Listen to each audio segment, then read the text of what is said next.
Magandang araw po sa inyong lahat.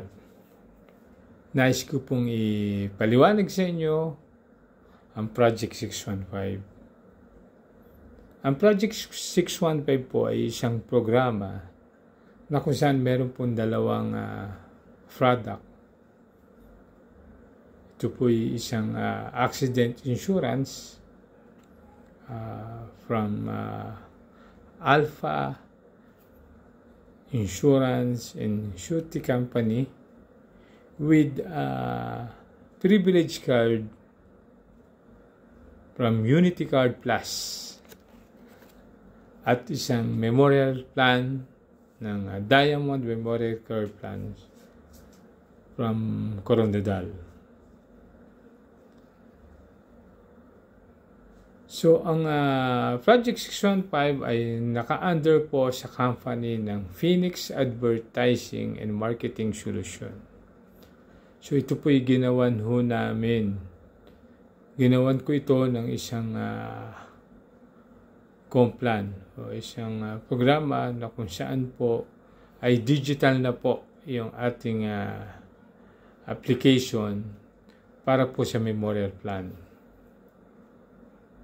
So, ito po ay ginawa natin ng dashboard sa pagitan po ng Phoenix Advertising. So, isa po sa produkto ng Project 615, ang Diamond Memorial Care Plan, na meron pong monthly amortization na dapat itong binabayaran. So, bakit po siya tinawag na Project 615? Ang ating Unity Card Plus is nagkakahalaga ng 250 pesos at ang ating Diamond Memorial Care Plan ay ang kanya naman pong monthly ay 315 pesos. At meron tayong tinatawag na admin fee.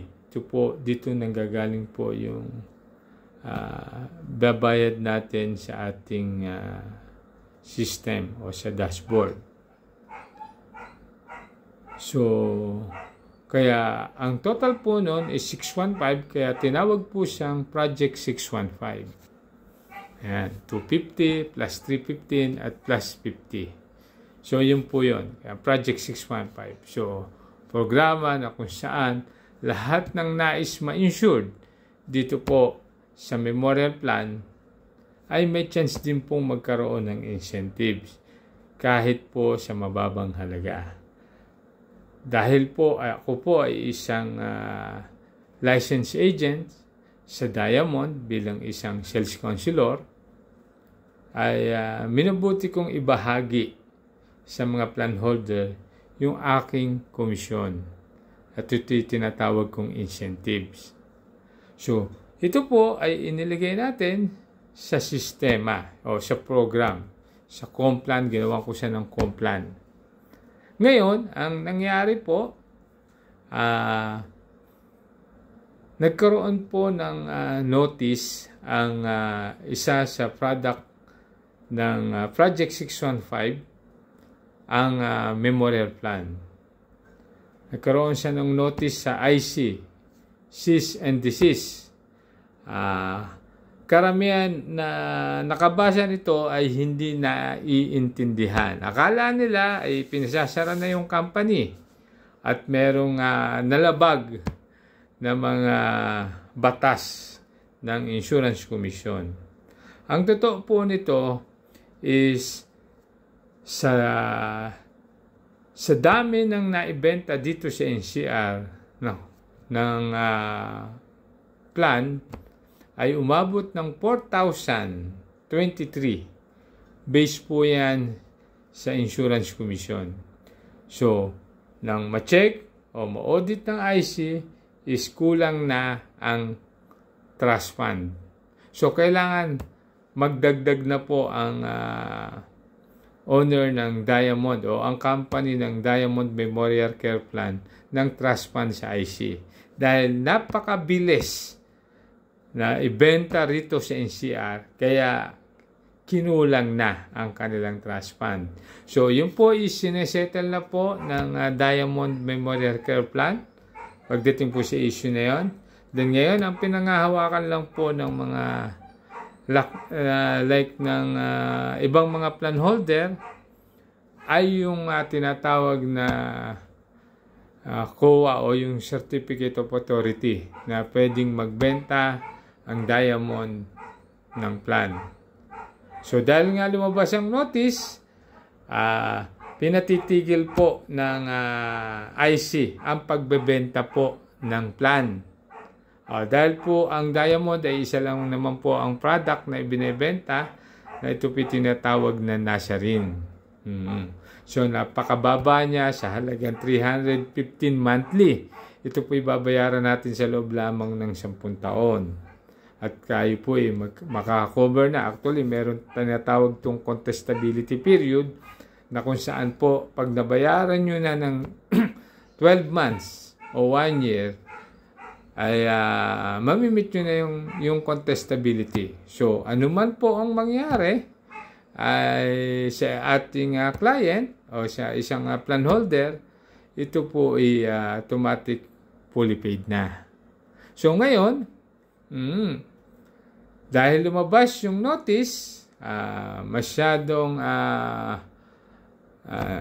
ang mga ibang plan holder at ang pamunuan po ng Phoenix Advertising and Marketing Solution ay gusto nila is legit. Of course, dapat sumusunod tayo sa batas. Kaya, bukod sa pinag-uutos po ng IC na stop selling, pero yung mga naka-insured na po, yung mga naka-enroll na ng mga una, ay tuloy-tuloy po yan. Naka-insured po kayo sa IC. Wala tayong magiging problema ron. Stop selling lang. Pero, so, lumabas yung notice is April 15. So, hanggang sa ngayon po ay may notice pa rin. Kaya nagdesisyon po ang Phoenix Advertising na putulin na yung collaboration sa Project 615. So, sa Project 615 po, so ibig sabihin, pinuputol na nila na itigil na yung system. So, isa-shutdown na po yung sistemang o yung digital na system na ginagawa natin ngayon dito. So, ngayon, dahil mawawala na yung program natin, so magiging traditional way na po siya. So, wala na pong mangyayaring incentive dahil bawal na po iyon sa batas po ng IC at ng Diamond. Ang pwede lang pong magbenta nito is ang kagaya kong license agent po ng Diamond at ng IC. So, lahat po ng plan holder, wala na po kayong magiging komisyon. So, or incentive dahil wala na tayong complan, wala na tayong system na kung saan digital na. Pero ang Diamond Memorial Care Plan ay meron naman din silang digital, pero sa ngayon ay hindi pa nare-release NCR. So ngayon, nasa sa inyo po ang desisyon o kung ipagpapatuloy nyo o hindi, pero maliwanag po ang sinabi po ng IC na sa lahat po naka-enroll ay sigurado po na naka-insured kayo at kailangan lang po na tuloy-tuloy yung monthly amortization upang maiwasan yung pag-lapse. So pag-lapse na yan, ay dun po, wala na tayong magagawa ron. So, laging paulit-ulit yung contestability period natin na 1 year. So, nasa sa inyo pong desisyon niyan kung itutuloy nyo o hindi. So, yan po ay magiging traditional. So, binigyan ko lang po ng chance ang mga plan holder natin na magkaroon ng kahit papaano konting income para hindi na nila bayaran yung kanilang mga monthly amortization. Pero sa nangyari pong ito, ay pinawawalang bisa na po ng Phoenix Advertising and Marketing Solution ang collaboration sa Project 615. Sana po ay maunawaan ninyo at maintindihan ninyo ang desisyong ginawa po ng Phoenix Advertising. So, pero ang inyong pong Unity Card Plus ay magagamit po nyo yan hanggang 1 taon. Kung kailan kayo na-enroll, 1 year, magagamit nyo po yung ID na yan, pati ang discount card. So, yun po ang ipinararating po ng Phoenix Advertising. So, pero po, ang serbisyo po ng Diamond, kung sakali pong bumalik na at na-comply na po nila ang mga requirements, tuloy-tuloy po yan. Pwede na magbenta ulit. Pero, wala na pong Project 615. So, sa Diamond Memorial Plan na lang po tayo. Sana naiintindihan yung mabuti. So, bilang inyong sales counselor, pwede pa rin kayong magpatuloy na magbayad ng inyong monthly amortization sa Diamond dahil napakamura nito.